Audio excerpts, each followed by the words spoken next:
अगर आप किसी भी तरह से किसी को प्रेम करते हैं, अतिशय चाहते हैं और उससे पाना चाहते हैं हर हाल में, तो आज का दिन आपका है। अगर आप चाहते हैं कि हर हाल में हमें हमारा प्यार मिले, हर हाल में हमारा वैवाहिक जीवन बच जाए, हर हाल में मेरा पति मेरी पत्नी मेरी ही बात माने, मेरे हिसाब से चलने लगे, तलाक की बात जो कर रहे हैं वो बंद हो जाए, या हमसे दूर होने की बात कर रहे हैं तो बंद हो जाए, या किसी तरह से रिलेशन टूटता हुआ नजर आ रहा है तो खत्म हो जाए, और टूट भी गया है तो फिर से जुड़ जाए। अगर आपकी जिद है अपना प्यार पाना, अगर आपकी इच्छा है, आपका मनोरथ यही है आखिरी, अगर भगवान आज आपके सामने खड़े हो जाएं और आप बोले मुझे सिर्फ एक ही चीज चाहिए, मुझे मेरा प्यार, मेरा जीवन, मेरी लाइफ, मेरा पति मेरी पत्नी, बस जो जिसके साथ तुम्हारा रिलेशन है उसके अलावा और कोई नहीं चाहिए, तो अगर ये मंशा है तो आज का दिन वैसा ही आपको साबित होने वाला है। क्यों? क्योंकि तुम्हारे दादा नाना बाबा पर बाबा पुराने लोग सिर्फ चीनी से भोग लगाते थे। आज उस चीनी की क्षमता, उस चीनी की ताकत के पीछे का भाव समझने की कोशिश करिएगा। क्योंकि कहते भाई शर्करात खंड खाद्यानि, शर्कर बोलते हैं संस्कृत में चीनी को, शर्करात खंड खाद्यानि ददिशीनुघृतानि च आहारोत्भक्ष भोज्यम च नैवेद्यम प्रतिगृह्यताम्। तो भाई ये सारी की सारी व्यवस्थाओं का सीधा सूत्रपात करेगा आज का दिन। आज का ये उपाय, ये सॉल्यूशन, ये व्यवस्था, ये कारण, ये विषमता, ये व्यवस्था, ये सीधा तुम्हारे जीवन को ठीक करेगा। इस जीवन को पूरी तरह से कंप्लीट करने का एक अद्भुत योग है आज। आज का ये जीवन आपकी लाइफ को 100% ठीक कर देगा।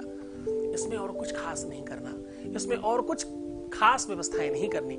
इसके लिए तुम्हें सिर्फ 1 चम्मच घी और 1 चम्मच चीनी चाहिए। अब करना क्या है उसे समझने की कोशिश करिए। किसी भी पत्ते पर, वो कोई भी पत्ता हो सकता है, वृक्ष का पत्ता होना चाहिए, इसमें धातु स्पर्श नहीं होने पाए, इसका ध्यान रखिएगा बस।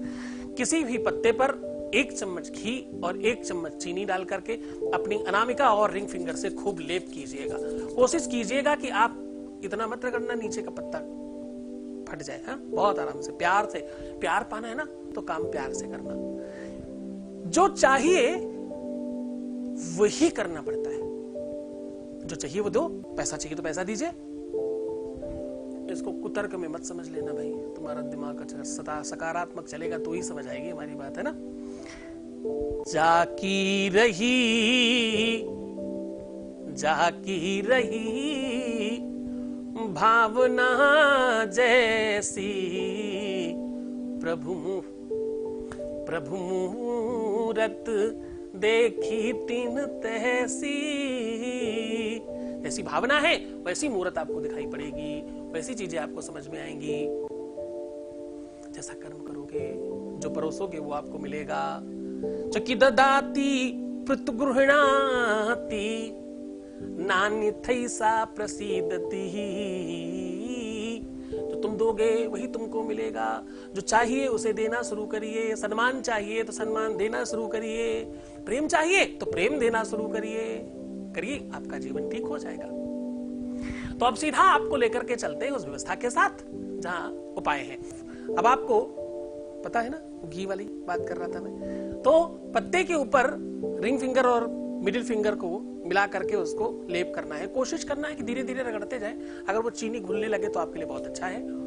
अब करना सिर्फ इतना है कि इसको आपको रात्रि के काल में मिला करके अपने ही बेड के ठीक बगल में सुरक्षित ढक करके कपड़े से या किसी वस्तु से, किसी धातु का स्पर्श नहीं होने देना है। रगड़ने के बाद कपड़े से या किसी दलिये से या किसी ऐसी चीज से ढक के रख देना है जो धातु की ना हो, है ना। पत्ते का भी एक दोना या ऐसा कुछ बनाया जा सकता है, उससे भी ढक के रख सकते हो। जब आप रात्रि में ये रखेंगे तो वो उन शक्तियों को तुम भोग दे रहे हो जो तुम्हारा काम रोक रहे थे। उन शक्तियों को तुम आवाहित कर रहे हो, उसमें जाने अनजाने, जो तुम्हें परेशान कर रहे हैं। दुष्ट आत्माएं, दुष्ट प्रवृत्तियां, दुष्ट सोचें, पूरी चीजें आपको पता भी चलेगा उसका। जब आप रखेंगे तो रात्रि में अगर किसी तरह से वो पिघले या उसका रूप स्वरूप चेंज हो तो आप समझिएगा कि कहीं ना कहीं कुछ गड़बड़ है। सुबह उठ करके उसमें कपूर रख करके आपको सिर्फ चला देना है खुली जगह में। सुगंधी और दुर्गंधी दोनों ही आपको एक सूचना प्रदान करेगी कि आपके कार्य में कितनी जल्दी होने वाला है और कितना टाइम लगने वाला है। इस चीज को बड़े मन से, बड़ी श्रद्धा से, बड़े विश्वास के साथ करना, क्योंकि तुम तुम्हारे साथ हो। ये काम करके तुम ये जान सकते हो, समझ सकते हो तुम्हारे आसपास क्या चल रहा है और कैसे ठीक हो सकता है। इसको हो सकता है कई एक बार रिपीट करना पड़े, इसको हो सकता है बारंबार करना पड़े। ये काम रविवार, मंगलवार, शनिवार के अलावा किसी भी दिन नहीं की करना चाहिए। और ये काम कोशिश करने की रात में करके सुबह जलाएं, उठते ही जलाएं, देर ना करें, क्योंकि उठ करके जब आप वहां से चले जाएंगे तो कदाचित वो चीजें अस्त व्यस्त हो सकती हैं। तो इस बात का बहुत ध्यान रखिएगा। अपना बड़ा ख्याल रखना, खूब खुश रहना, प्रसन्न रहना, आनंदित रहने की कोशिश करना और खूब खूब ज्यादा जितना हो सके उतना बेहतर रहो।